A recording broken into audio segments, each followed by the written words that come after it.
এই যে প্রভাস মণ্ডলকে এনকাউন্টার করা হলো, প্রভাস মণ্ডলই তো ছিল মানে পুলিশের হাতে একমাত্র সাক্ষী ওই ঘটনাটার।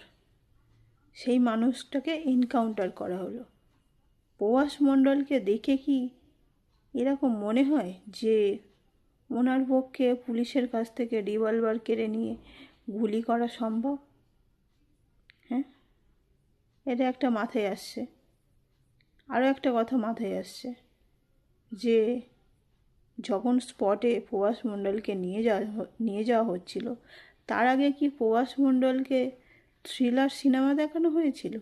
মানে ওই গল্পটা, যে ঘটনাটা শুনতে পাচ্ছি, কতকটা সেরকম মনে হচ্ছে।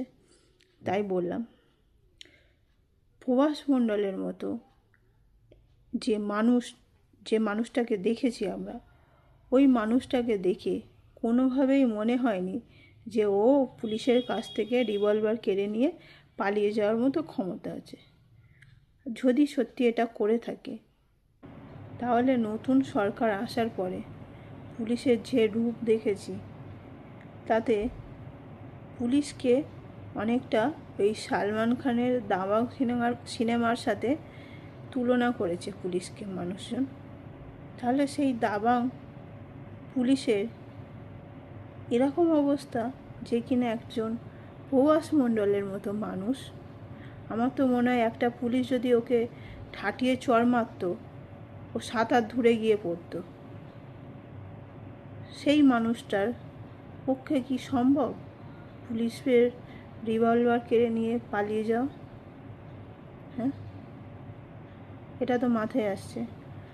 আরও একটা মাথায় আসছে, এই প্রভাস মণ্ডলকে এনকাউন্টার করার পরে আর কি বাকি যারা ছিল, আরও মানুষ ছিল তো, তাদের কি খোঁজ পাওয়া যাবে? হ্যাঁ, না তাদের খোঁজ যাতে সবার সামনে আসে, সেই জন্যই কি প্রভাস মণ্ডলকে এনকাউন্টার করা হলো? এই প্রশ্নগুলো মাথায় আসছে। আর যদি প্রভাস মণ্ডলকে এনকাউন্টার করা হলো, সে যে কাজের জন্য তাকে এনকাউন্টার করা হলো, বাকিরাও তো সেই একই কাজ করেছে, বাকিরাও সমানভাবে দোষী। তাহলে বাকিদের কি এনকাউন্টার করা হবে? হ্যাঁ, এই বারুইপুরের ঘটনা শুধু নয়, আরও যে ঘটনাগুলো ঘটেছে এই সরকার আসার ফলে,